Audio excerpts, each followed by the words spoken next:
परमाणु सिद्धांत के अनुसार जो एटम जो है वो अविभाज्य था, लेकिन बाद में पता चला कि नहीं, एटम जो है डिविजिबल है। 3 कोई मेन है, इलेक्ट्रॉन, प्रोटॉन और न्यूट्रॉन। हालांकि बाद में न्यूट्रॉनो, पॉजिट्रॉन, मेसॉन, एंटी प्रोटॉन, ये सब खोज हुआ है, लेकिन 3 को मेन है, इलेक्ट्रॉन, प्रोटॉन, न्यूट्रॉन।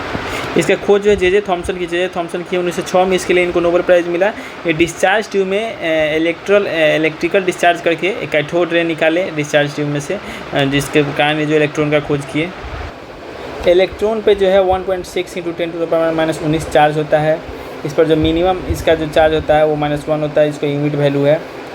इसका चार्ज का जो पता किए ए मिलीकन जो है ऑयल ड्रॉप एक्सपेरिमेंट से पता किए, ए मिलीकन, RA मिलीकन। इलेक्ट्रॉन का एब्सोल्यूट मास कितना होगा, तो 9.11 × 10⁻⁻28। चार्ज हो गया 1.6 × 10⁻⁻19, एब्सोल्यूट मास होगा 9.11 × 10⁻⁻28 को इसको 1 mu। और AMU के मामले में बताया तो AMU किसका होता है, हाइड्रोजन का होता था। तो 1 MU के 1838वां भाग होगा, यानी 1 AMU डिवाइडेड बाय 1800, यानी कि हाइड्रोजन परमाणु के 1838वें भाग के बराबर होगा। जो कैथोड रे है, जो कि इलेक्ट्रॉन को धारा बोला जाता है, वो जो फोटोग्राफी प्लेट से प्रभावित होता है और उससे ग्लास से टकराकर ब्लू और ग्रीन लाइट निकलता है, ब्लू और ग्रीन लाइट। इलेक्ट्रॉन को जो हम लोग ई से शो करते हैं। प्रोटॉन जो है उसका खोज किए गोल्डस्टीन और उसका नाम रखे रदरफोर्ड। इस समय जैसे कैथोड रे के आप लोग धारा प्रवाह किए थे इलेक्ट्रॉन के टाइम, इसमें जो है एनोड रे का धारा प्रवाह किया गया। ये जो है पॉजिटिव होता है, इसका चार्ज भी सेम है 1.6 × 10⁻⁻19। प्रोटॉन पे जो है पॉजिटिव है, चार्ज +1 है, चार्ज वही है। इसका वजन जो है 1.6 × 10⁻24 है। ये जो हाइड्रोजन से 1836 गुना भारी है, 38 लिया हुआ है, 6 का लेना है, 1836 गुना भारी है। एनोड रे जब जो है फोटोग्राफिक प्लेट से टकराएगा तो वहाँ से जिंक सल्फाइड ZnS निकलता है। किसी भी परमाणु में, किसी भी एटम में इलेक्ट्रॉन और प्रोटॉन का नंबर जो है सेम होता है, इसी कारण जो है न्यूट्रल होता है। प्रोटॉन को हम लोग P से डिनोट करते हैं। न्यूट्रॉन 1920 के रॉयल सोसाइटी ऑफ लंदन में रदरफोर्ड जो है बताए थे कि हो सकता है कि कोई न्यूट्रॉन नाम का चीज़ हो जिसका जो वजन जो है बिल्कुल प्रोटॉन के लगभग बराबर हो एकदम। उसके बाद आगे चल के 1932 में जेम्स चैडविक जो है बेरिलियम के धातु पर बहुत सारा अल्फा पार्टिकल्स का बम्बार्डिंग किए, तो उनसे उनको न्यूट्रॉन का खोज हुआ। न्यूट्रॉन पे कोई चार्ज नहीं होता है, इसके पर चार्ज नहीं होने के कारण इसका नाम न्यूट्रॉन रखाया है। इसका जो वज़न है 1 mu के बराबर होता है। हाइड्रोजन को छोड़कर सभी के पास जो है न्यूट्रॉन है, हाइड्रोजन को पास नहीं है। इलेक्ट्रॉन और प्रोटॉन की तुलना में न्यूट्रॉन का जो है किसी चीज़ को छेद करने का, भेदने का शक्ति जो है ज़्यादा होता है। तो जे थॉमसन जो है अपना एटॉमिक मॉडल दिए, ये बोल रहे कि जितना भी तरबूजा में जैसे एक बीज होता है, वो बीज सब जो है प्रोटॉन होता है, जितना भी धंसा चीज़ होता है वो सब जो है इलेक्ट्रॉन होता है। जो लाल लाल पार्ट हो गया, जो धंसा रहता है वो सब बोले कि इलेक्ट्रॉन जो धंसा हुआ रहता है। उसके बाद क्या होता है कि बताएं कि जो है वही कि इलेक्ट्रॉन धंसा हुआ रहता है, तरबूजा वाला बताया। उसके बाद बोले कि उसके अंदर जो इलेक्ट्रॉन और प्रोटॉन जो है सेम नंबर पर होता है, इससे जो है न्यूट्रल होता है। ये यही समझा पाए कि न्यूट्रल क्यों होता है एटम। लेकिन जब रदरफोर्ड का मॉडल आया तो इनका पूरी तरह से इनवैलिड हो गया। अब रदरफोर्ड का मॉडल देखते हैं। रदरफोर्ड क्या किया, सोना का गोल्ड फॉइल लिया, बहुत ही पतला चादर, उस पर जो अल्फा पार्टिकल का बम्बार्डिंग कर दिया। तो बम्बार्डिंग करने पे क्या देगा कि जो है कुछ पार्टिकल, मैक्सिमम पार्टिकल जो एकदम सीधा चल जा रहा है, कुछ जो है अपने रास्ते से भटक जा रहा है, कुछ जो है रास्ते से, कुछ जो है वो टकरा कर वापस आ जा रहा है, टकरा कर वापस आ जा रहा है उसी रास्ते पर। तो इससे क्या पता चला, जो सीधा पास हो गया उससे पता चला कि एटम के अंदर बहुत सारा खाली जगह होता है, और जो अपने रास्ता से डिविएट हो गया उसका मतलब क्या होता है कि सेम चार्ज वाला पार्टिकल वहाँ पे है, तभी ना रास्ता से डिविएट हुआ है। और मतलब कि कुछ जो है वो जो सेंटर वाला पार्ट से डिविएट हो गया, और बहुत कम जो था जो एकदम टकरा कर वापस से आ गया। इसका मतलब कि जो पॉजिटिव, यानी जो पॉजिटिव चार्ज है वो बहुत कम मात्रा में है, और वो कहाँ पे केंद्रित है, तो ज़्यादातर उस सेंटर में ही केंद्रित है। इसी गोल्ड फॉइल एक्सपेरिमेंट के आधार पर रदरफोर्ड ने बताया कि एटम जो होता है उसके सेंटर जो होता है वो पॉजिटिवली चार्ज होता है, और एटम का भी एक न्यूक्लियस होता है। इसके बाद उन्होंने क्या किया, अपना बात कहा। उन्होंने बोला कि एटम का मैक्सिमम पार्ट खाली होता है। दूसरे का बात बोले कि एटम का जो न्यूक्लियस होता है वो पॉजिटिवली चार्ज होता है, और उसका जो पूरा एटम का जो वजन होता है वो उसके न्यूक्लियस यानी कि नाभिक में ही होता है। ये भी बताया कि जो एटम का जो न्यूक्लियस होता है जो बहुत ज़्यादा छोट होता है उसके अपने बाहरी क्षेत्र के मुकाबला में। उसके बाद ये बताएं कि जितना प्रोटॉन होता है उतना ही इलेक्ट्रॉन होता है, जिसके कारण क्या होता है कि एक एटम जो होता है वो न्यूट्रल होता है। रदरफोर्ड जो अपने एटॉमिक मॉडल दिए थे वो 1911 में दिए थे। उसके बाद जाकर जो है न्यूट्रॉन का खोज हुआ और पता चला कि न्यूट्रॉन भी जो है वो सेंटर में ही रहता है। इन्होंने परमाणु एक एटम का जो संरचना है, स्ट्रक्चर, उसको बताने में तो सफल रहे, लेकिन ये नहीं बता पाए कि ये मतलब कि इलेक्ट्रॉन जो है घूमते घूम कैसे रहता है, बीच में कोलैप्स कहीं नहीं करता है, या फिर इलेक्ट्रॉन जो है कितना उसका नंबर है, कितना संख्या में होता है। इसलिए उसके बाद आया बोहर का मॉडल ऑफ एटम। रदरफोर्ड के परमाणु मॉडल में जो कमी रह गया था उसको कौन दूर किया? Bohr's model. इन्होंने बताया कि इलेक्ट्रॉन के सेंटर में जो है प्रोटॉन और न्यूट्रॉन होता है। प्रोटॉन के होने से जो है उसका प्लस चार्ज होता है उसके सेंटर में, न्यूक्लियस में, और इलेक्ट्रॉन जो है उसके चारों तरफ एक सर्कुलर ऑर्बिट में चक्कर लगाता है, जिसको कि सेल कहा जाता है। इसको दो प्रकार से शो कर सकते हैं, 1 2 3 4 5 लिख के, या फिर KLMNOP लिख कर। जब इलेक्ट्रॉन जो है सेल में अपना चक्कर लगाता है तो उसमें एनर्जी जो है बिल्कुल भी कम नहीं होता है, हमेशा सेम एनर्जी रहता है। और जो भी न्यूक्लियस के सबसे नज़दीक रहता है उसमें एनर्जी सबसे कम होता है, और जितना बाहर होगा उसमें एनर्जी जो है उतना ही ज़्यादा रहता है। उसका आप देख सकते हैं KLMNOP में P में सबसे ज़्यादा एनर्जी होगा। किस सेल में कितना नंबर ऑफ इलेक्ट्रॉन्स रहेगा उसका फॉर्मूला है 2n²। इसी से पता चलता है। जैसे पहला में एक यहाँ पर पुट करेंगे तो 2 के 2, फिर 2, फिर 8, फिर 18, फिर 32, ऐसा ही होते जाता है। जब इलेक्ट्रॉन जो है बाहरी ऑर्बिट से अंदरी ऑर्बिट में कूदता है तो एनर्जी जो है रिलीज होता है, और जब अंदर से बाहर वाला में जाता है तो एनर्जी जो है एब्जॉर्ब होता है। आप सब कुछ सीढ़ी पर चढ़ने में एनर्जी ज़्यादा लगता है, उतरने में एनर्जी कम लगता है। तो उतरते समय एनर्जी रिलीज होगा, चढ़ते समय एनर्जी एब्जॉर्ब होगा। एक बोर बड़ी स्कीम आया, इसी से पता चला है किस सेल में जो है कितना नंबर ऑफ इलेक्ट्रॉन्स होगा, जिसका फॉर्मूला था 2n²। इसके हिसाब से ज़रूरी नहीं है कि जब 2 के बाद 8 के बाद 18 बढ़ेगा तो अभी अगला सेल में जाएगा, ऐसा ज़रूरी नहीं है। और जैसे ही 8 को बढ़ता है किसी में भी, उसके बाद जो है अगला सेल में वो जंप करने के लिए तैयार होता है। जैसे 2, 8, 8 और 3 ऐसे ही बढ़ सकता है, ज़रूरी नहीं कि यहाँ पे 18 को भर पे करेगा। 8 को भरा, उसके बाद नेक्स्ट सेल में जाने के लिए तैयार हो जाता है। सबसे बाहरी सेल में जो है 8 को इलेक्ट्रॉन हो सकता है, और बाहरी के जस्ट पेनल्टीमेट जो कहता है बाहरी के जस्ट पहले वाला, उसमें जो है मैक्सिमम 18 को ही हो सकता है। अब एटॉमिक नंबर क्या होता है? जितना ज़्यादा जो नंबर ऑफ प्रोटॉन होता है उसी को एटॉमिक नंबर होता है। कभी भी किसी भी दो एलिमेंट का जो है एटॉमिक नंबर जो है सेम नहीं हो सकता है, कभी भी नहीं हो सकता है। इसको हम लोग Z से दर्शाते हैं।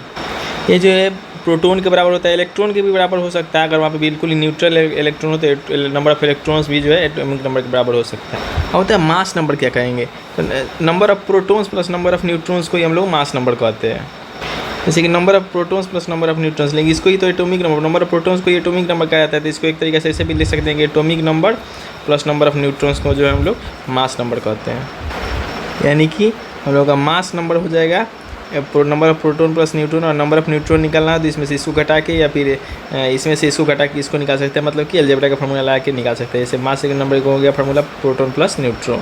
जैसे यहाँ पे कुछ लिखा हुआ है, जैसे कि Na11 23 इधर साइड वाला जो हो गया एटॉमिक, नीचे में एटॉमिक नंबर, ऊपर में mass number, atomic number mass number. Magnesium का 12 24 atomic number mass number. Atomic mass जो होता है और मास नंबर हमेशा बराबर होता है। एटॉमिक नंबर जो है हमेशा मास नंबर के बराबर होता है एटॉमिक नंबर, क्योंकि एटॉमिक मास होता है उसका फॉर्मूला होता है weight of electron plus proton plus neutron. Electron का कोई वेट ही नहीं होता है, और प्रोटॉन और न्यूट्रॉन का वेट जब बराबर ही होता है तो P + N भी इसका भी आ गया। तो जो एटॉमिक मास होता है वो मास नंबर का बिल्कुल बराबर होता है। मतलब आइसोटॉप्स, तो टॉप्स मतलब जो टॉप पे होता है। जैसे लिखेंगे, मान लीजिए हम लोग लिखते हैं मान लीजिए मैग्नीशियम के लिखते हैं, मैग्नीशियम का कितना होता है 12 और 24। तो टॉप में कौन होता है? Mass number. तो मास नंबर जो है अलग हो जाता है, इसमें मास नंबर अलग होता है, नीचे वाला सेम रहता है, तो टॉप पे वाला अलग हो जाता है। जैसे हाइड्रोजन में देखिए, हाइड्रोजन का 3 को होता है, ड्यूटेरियम ट्रिटियम होता है। इसका जो एटॉमिक नंबर 1 1 1 तो सेम ही रह गया, लेकिन मास नंबर 1 2 और 3 मास नंबर बदल जाएगा, और एटॉमिक नंबर जो है बिल्कुल वही का वही रह जाएगा। क्लोरीन में भी वैसे ही हुआ, एटॉमिक नंबर वही रह गया, मास नंबर बदल गया। फिर कार्बन में भी 6 17 मिसप्रिंट हो गया, यहाँ पे 6 भी होगा, ये भी 12 और 14 होता है इसका मास नंबर। ये सब आइसोटोप्स हो गया।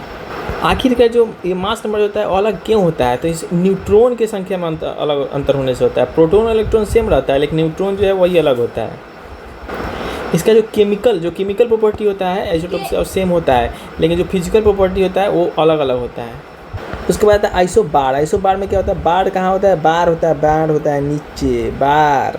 तो बार नीचे होने के कारण क्या होगा कि इसमें नीचे वाला बदलेगा, ऊपर वाला सेम रहेगा। जैसे कार्बन और नाइट्रोजन का मास नंबर 14 सेम ही रहेगा, लेकिन उसका जो है एटॉमिक नंबर दोनों का अलग अलग है, उसका मास नंबर सेम है। इसमें क्या होता है, नंबर ऑफ प्रोटॉन्स तो सेम ही रहेगा, लेकिन प्रोटॉन प्लस न्यूट्रॉन जब होता है वो जो है वो अलग हो जाता है, तभी ना जाके मास नंबर सेम रह जाता है। प्रोटॉन प्लस न्यूट्रॉन जो है वो सेम हो जाता है, लेकिन सिर्फ नंबर ऑफ प्रोटॉन्स जो है वो अलग रहता है। आइसोटोन में क्या होता है, तो टोन में जो टोन 9 से ख़त्म हो रहा है, तो टोन 9 से होता है, न्यूट्रॉन नंबर ऑफ न्यूट्रॉन्स जो है वो सेम रहता है। जैसे मान लीजिए इसमें आपको चेक करना होगा कि इसमें कौन सा प्रॉपर्टी अप्लाई हो रहा है। देखेंगे कि आइसोटॉप वाला तो सेम नहीं था, आइसोटॉप जो है गलत हो गया। नीचे वाला भी सेम नहीं था, आइसोबार भी जो है गलत हो गया।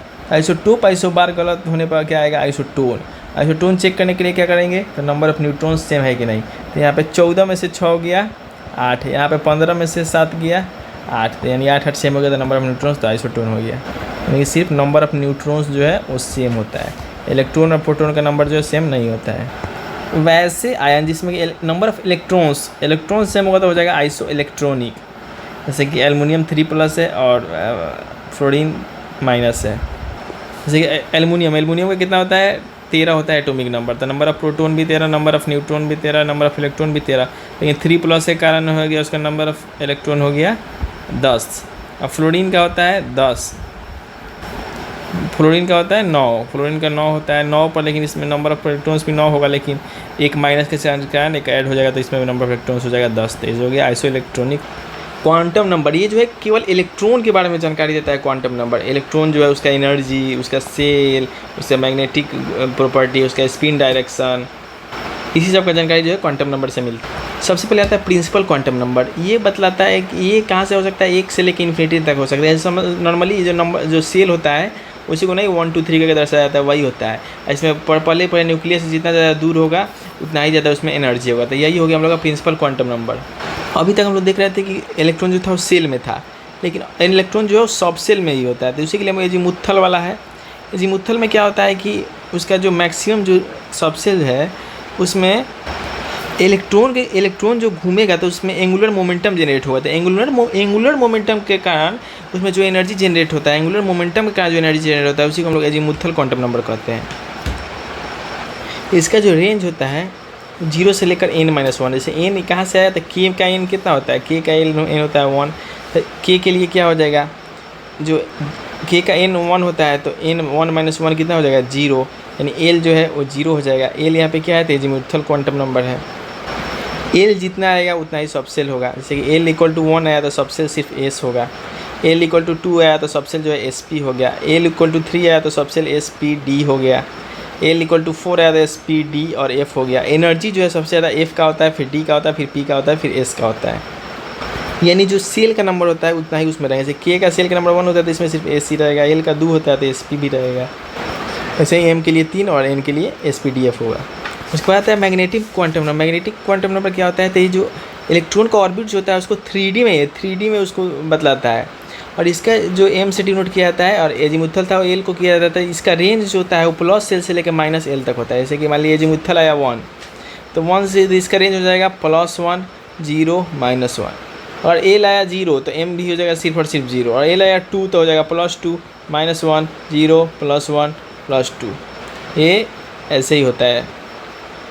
उस प्रकार से देखते हैं एस में जो है, एस में एक ही सबसेल होता है, लेकिन एक सबसेल में 2 इलेक्ट्रॉन रहता है, एक इधर में मूव करके और एक इधर में मूव करके, तो टोटल नंबर ऑफ इलेक्ट्रॉन्स जो है 2 हो जाएगा, उसका दुगुना हो जाएगा।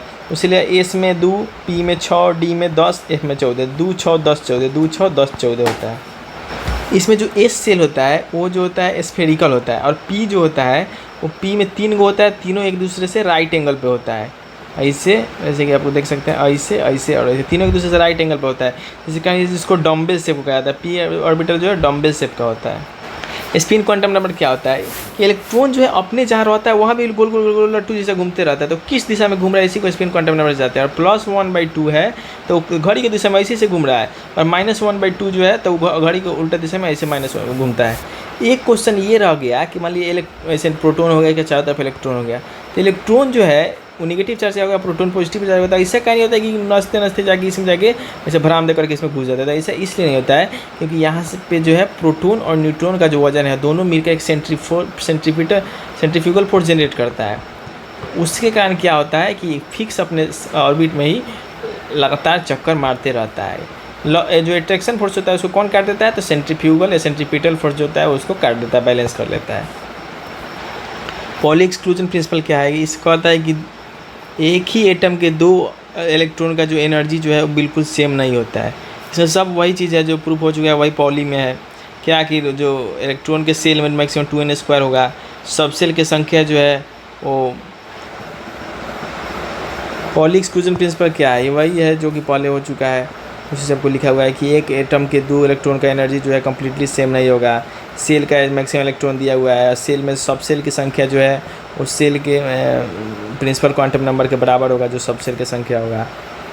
जैसे कि K1 एक वो है तो उसमें सब सेल का एक होगा, एस होगा सिर्फ। एल में 2 है तो उसमें सब सेल SP होगा, यही दूसरा का में लिखा हुआ है। एस में 2 P में 6 डी में 10 F में 14 होगा, इसमें तो यही 3 नंबर में है। 4 नंबर में है कि एक में जो है वो 2 से ज़्यादा नहीं हो पाएगा, और दोनों का डायरेक्शन जो है वो एक दूसरे के अलग अलग अपोजिट होता है। हुंड रूल के हिसाब से क्या हुआ, हुंड का रूल क्या था, हुंड का रूल बताते हैं कि एक सब सेल में जो है पहले एक प्रकार का इलेक्ट्रॉन जो है पहले एक गो भरेगा, उसके बाद जो है कि पेयर बनेगा, उसके बाद ही आगे जाएगा। जैसे कि कार्बन में 6 गो है तो कार्बन में पहले ऐसे भराएगा, पहले इसमें E वाला भराएगा, फिर E वाला भराएगा, फिर E वाला भराएगा, फिर ये 4 हो गया, फिर इसमें जाके पहले E वाला भराएगा, फिर E वाला भराएगा। ये नहीं कि इसी में इसको भर देंगे, ऐसा नहीं होगा। तो इसी को हुंड का रूल कहा गया। पहले एक गो भराता है एक जैसे सेल में, उसके बाद उसका पेयर बनता है। जैसे P में यहाँ पे एक गो रह गया, इसमें पेयर नहीं बन पाया, और 8 हो रहता है। जैसे कि उसने तो ऑक्सीजन रहता है तो यहाँ पे एक पेयर बन जाता है ऑक्सीजन के लिए। इसी को हम लोग लॉ ऑफ मैक्सिमम मल्टीप्लिसिटी भी कहते हैं। इसमें सिंपली देखना है कैसे भराता है। इसमें कैसे भराएगा, 1s फिर 2 ऐसे 1s 2s फिर 2p 3s फिर 3p 4s 3d 4p 5s 4d 5p 6s 4f 5d 6p 7s। इसके आगे जैसे जनरली 118 को ही क्या खोज हुआ है तो 7s के आगे का काम नहीं पड़ता है, 7s के आगे का इतना ही तक में सब जो है अट जाता है। एनर्जी का जो देखते हैं, एनर्जी जो है किस में से सबसे ज़्यादा एनर्जी 4s जो है एकदम बिचुआ है। इसके इधर भी देख सकते हैं जब एनर्जी जो है ज़्यादा है 4s से, और इसके इधर भी 7s तक ज़्यादा है। तो 4s जो है एकदम बीच में हो जाता है, इसके इधर भी एनर्जी ऐसे बढ़ते जाता है, इसके इधर भी एनर्जी जो है ऐसे बढ़ जाता है। अब इलेक्ट्रॉनिक कॉन्फ़िगरेशन कैसे लिखा जाता है, जैसे कि क्या हो गया, सोडियम हो गया। सोडियम क्या होता है, कितना 11 होता है, 2 8 1 11 से होता है। क्लोरीन का हो जाता है 17 होता है, 2 8 17 पहले 7 तो 17 हो गया। कैल्शियम का 20 होता है, 2 8 8 2 10, और 10 के बाद यहाँ पे हम लोग डायरेक्ट 10 नहीं करेंगे, 10 के बदला हम लोग इसको 8 और 2 कर सकते हैं, ऐसे कर सकते हैं। 10 रहने पर जो है वो स्टेबल नहीं होता है। यहाँ पे जिंक हो गया, जिंक का कितना होता है, तो इसका होता है 30 के लिए हम क्या कर सकते थे, 2 8 फिर यहाँ 8 करते, तो फिर यहाँ जो 30 से ज़्यादा होता है। यहाँ पे क्या किए कि 2 8 18, उसके बाद 2 बचा, तो 2 और 8 होने से जो है स्टेबल हो जाता है। उसके बाद आफबाऊ के हिसाब से देखते हैं, तो इसमें आफबाऊ में जो है कुछ एक्सेप्शन भी है, उस एक्सेप्शन को देखते हैं कौन कौन है। जो मेनली है यहाँ पे देखते हैं, chromium copper silver gold. Chromium copper silver, chromium का होगा 24 29 47 79, इसको याद रखना होगा, 24 29 47 79, 24 29 47 79 क्रोमियम कॉपर सिल्वर गोल्ड, 24 29 29 47 79। इसका जो है सब जो एस वाला जो है वो 2 गो ना भर के एक गो हो जाएगा। जैसे 3d 4 4s2 होना चाहिए, लेकिन हो जाएगा 3d 5 4s1। यहाँ पे होना चाहिए 3d 9 4s2 तो हो जाएगा 3d 10 4s1। तो यहाँ पे 4d 9 5s2 तो यहाँ 4d 10 5s1। इसमें 4f 14 5d 9 और 6s2 होना चाहिए, तो यहाँ पे 5d वाला 10 हो गया, 6s जो है 1। एस वाले को ही इसमें लास्ट वाला जो एक एस है वो 2 को होना चाहिए, ना होकर वो अपने एक पहले वाले को भर कर और एस में जो है वो एक हो जाएगा। अब एक क्वेश्चन ये भी है कि जैसे मान लीजिए एक एनर्जी सेल है ई वाला, इसमें से जो सिंगल पेयर होगा वो सबसे ज़्यादा जैसे ई वाला, और एक तो हो गया ये, इसमें जो है दोनों तरफ का भरा हुआ है, और एक जो है बिल्कुल ऐसे भरा हुआ है जिसमें 2 को भरा हुआ है, या फिर 2 कंप्लीट हो गया है। तो ये सबसे ज़्यादा जो है एक्टिव होगा, ये दोनों जो है काफ़ी ज़्यादा स्टेबल होगा, सबसे ज़्यादा स्टेबल होगा, ये भी काफ़ी ज़्यादा स्टेबल होगा, ये सब जो है काफ़ी ज़्यादा एक्टिव होगा। जैसे कि हम लोग इलेक्ट्रॉनिक कॉन्फ़िगरेशन जो है वो हम लोग इनर्ट गैस के रूप में भी लिख सकते हैं। जैसे कि नियोन का जो है वो कितना हो जाएगा, 10 तक ले तो यही संभाल लेगा। जैसे कि यहाँ पे हो गया सोडियम का कितना होता है, 11 होता है, तो 10 तक ले नियोन हो गया, और सिर्फ 11 के लिए क्या हो जाएगा, 3s1 हो जाएगा। वैसे ही हम लोग मान लीजिए सबका हम लोग याद रखें, 10 हो गया इसका प्रकार से हम लोग आर्गन के लिए भी लिख सकते हैं। जो इनर्ट गैस होता है जैसे कि हीलियम का हो जाता है 2 एटॉमिक नंबर, नियोन का हो जाता है 10 होता है एटॉमिक नंबर, आर्गन का हो जाता है 18, क्रिप्टन का होता है 36, जेनॉन का होता है 54, रेडॉन का होता है 86 और एक ओजी करके होता है उसका 118 होता है। तो इसका एटॉमिक नंबर क्या होता है 2, 10, 18, 36, 54, 86। Helium, neon, argon, krypton, xenon, radon 2, 10, 18, 36, 54, 86। ये किसका हो गया? इनर्ट गैस का हो गया। उसी के रूप में मान लीजिए कि कोई एटॉमिक नंबर इसका 87 होगा तो उसका रेडॉन आरएन के सब करके ऐसे करके हम लोग वहाँ पे लिख सकते हैं। उसके बाद आता है वैलेंस और कोर इलेक्ट्रॉन।